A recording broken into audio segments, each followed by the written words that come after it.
조국혁신당 차규건 의원입니다. 최근 기업 가치 제고와 주주권익 보호에 관한 관심이 그 어느 때보다 뜨겁습니다. 아마 많은 국민께서 자본시장 투자자로 참여하신 결과 소위 코리아 디스카운트라고 하는 우리나라 자본시장의 구조적인 문제가 더욱 관심받게 된 결과가 아닐까 싶습니다. 코리아 디스카운트의 원인은 여러 가지가 있겠습니다만은 가장 중요한 것은 무엇보다 기업의 지배 구조에 있습니다. 많은 국민께서 이 부분에 관심을 두고 계시는 만큼 올해가 기업 지배 구조를 개선하여 코리아 디스카운트를 해소하고 코리아 웰카운트 시대를 여는 시작의 해가 될 수 있기를 바랍니다. 이를 통해 여전히 부동산 시장에 쏠려 있는 가계 자산이 자본시장으로 유입되어 부동산 시장이 안정화되면서도 자본시장이 한 단계 거듭날 수 있다고 생각합니다. 제가 오늘 발의한 법안도 이와 관련된 것입니다. 저는 오늘 주주총회를 내실화하는 상법 개정안을 발의했습니다. 주주총회는 회사의 핵심 사항을 의결하는 최고 의결 기구이자 주주가 자신의 권리를 행사하는 중요한 기회입니다. 그러나 우리나라의 주주총회 관련 제도는 주주의 권리를 보호하기에 여전히 미흡한 점이 많습니다.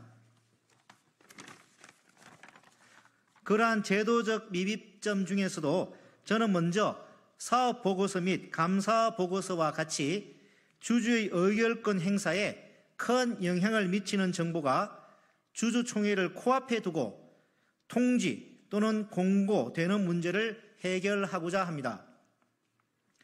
현재 사업보고서와 감사보고서는 주주총회 일주일 전까지 공시하도록 하고 있습니다.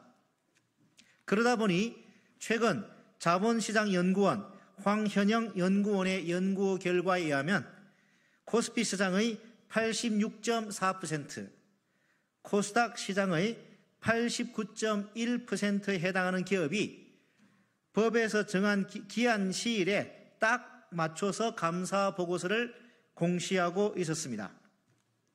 그 결과 그렇지 않아도 우리나라 상장 기업의 주주총회일이 3월 하순에 몰려 있는데 주요 정보들이 주주총회에 임박하여 공시되다 보니 여러 회사에 투자하는 주주들은 재무 상황을 포함한 회사의 상태를 충분히 파악하지도 못한 채로 주주총회에 참석하여 의결권을 행사해야 하는 문제가 생깁니다.